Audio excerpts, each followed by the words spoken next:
മതസൗഹാർദ്ദത്തിന്റെ നിത്യപ്രകാശമായി ജ്വലിച്ചു നിൽക്കുന്ന പുണ്യഭൂമിയാണ് എരുമേലി.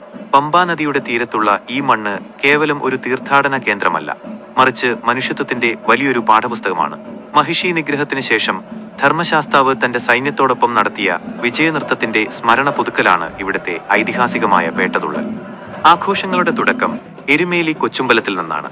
ചായം പൂശിയ ശരീരവും കയ്യിൽ കമ്പും ഇലകളുമായി ഭക്തർ താളാത്മകമായ ചുവടുകളോടെ പുറത്തേക്ക് വരുന്നു.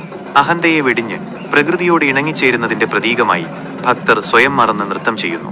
ഗജവീരന്റെ നെറ്റിപ്പട്ടം കെട്ടിയ ഗാംഭീര്യത്തിന് പിന്നാലെ അയ്യപ്പൻ തിന്തകത്തോം, സ്വാമി തിന്തകത്തോം എന്ന ശരണം വിളികൾ വായുവിൽ അലയടിക്കുന്നു.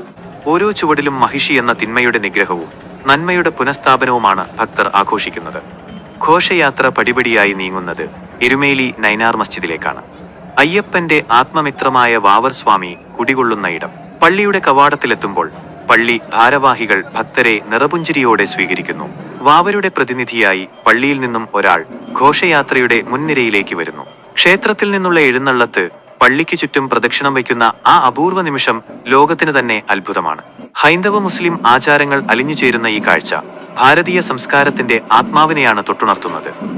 പള്ളിയിലെ പ്രദക്ഷിണത്തിന് ശേഷം വാവരുടെ പ്രതിനിധിയെയും കൂട്ടി ഭക്തജനസഹസ്രങ്ങൾ വലിയമ്പലത്തിലേക്ക് നീങ്ങുന്നു. അവിടെ അവർ അയ്യപ്പനെ വണങ്ങി തങ്ങളുടെ പേട്ടതുള്ളൽ പൂർത്തിയാക്കുന്നു.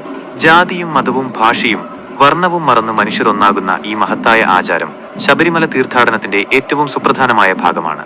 എരുമേലിയിലെ ഈ പുണ്യഭൂമിയിൽ ഉയരുന്നത് വെറും ശരണം വിളികളല്ല, മറിച്ച് മതസാഹോദര്യത്തിന്റെ തകർക്കാനാവാത്ത പ്രഖ്യാപനമാണ്.